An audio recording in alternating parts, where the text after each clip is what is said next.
Anong order mo kanina? Ako, napaka-special ice triple venti soy caramel macchiato. May cold foam pa to at extra diesel.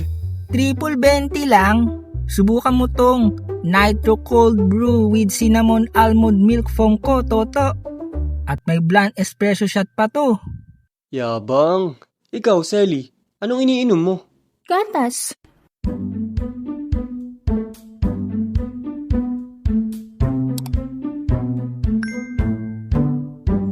Hello mga beshi!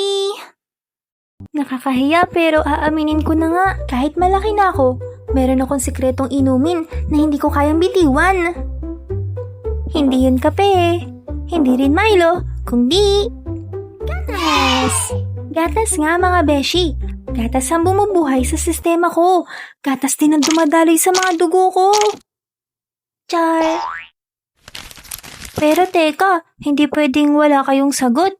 Kayo ba? Anong favorite yung iniinom kapag ka nagpupuyat kayo o kaya gumagawa ng modules? Team kape ba kayo? Team Milo o team gatas? O alak? Nako, wag yan mga beshi ha. Pag nagpapaastigan ng inumin ng mga kaibigan ko, Anong order mo kanina? Ako, napaka-special ice triple venti soy caramel macchiato. May cold foam pa to at extra diesel. Triple 20 lang. Subukan mo tong Nitro Cold Brew with Cinnamon Almond Milk Foam ko, Toto. At may bland espresso shot pa to. Yabang. Ikaw, Selly, anong iniinom mo? gatas. Umiinom ka pa din yan? Bakit? Laki ako sa gatas eh.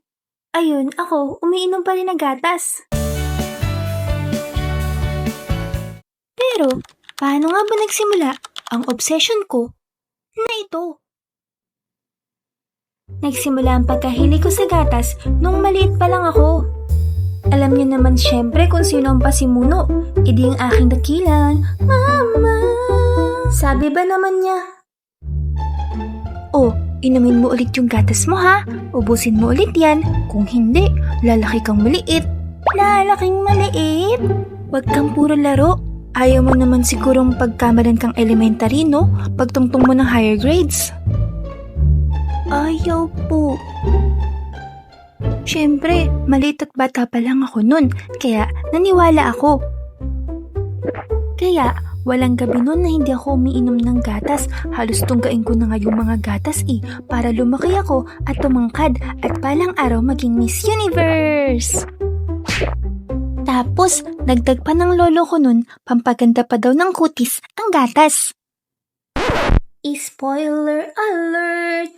Hindi ba ako naging sobrang tangkad na kasing tangkad ni Pia Wurtzbach, pero sakto lang naman ang height ko. At napansin ko nga na iba yung kutis ko. Maputi ako sa palagay ko naman. Kaya siguro nakatulong din yung pag-inom ko ng gatas araw-araw. Kung sakaling hindi man matupad na maging Miss Universe ako, dahil sa totoo lang, medyo mahiyain din ako.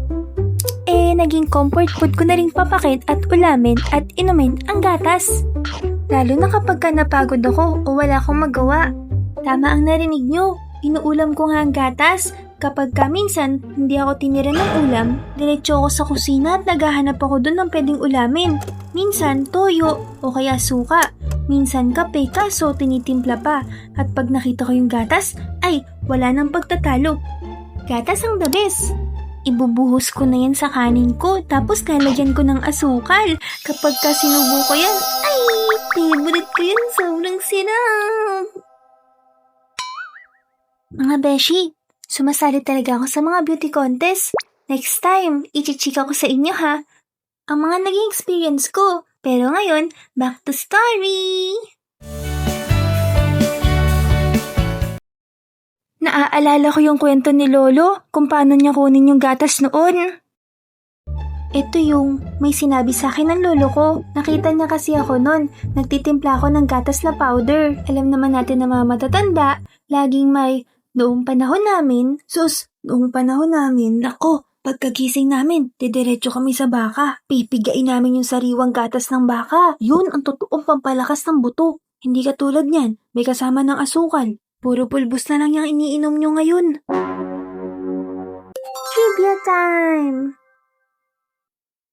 Alam niyo ba na totoo ang sinabi ng lolo ko?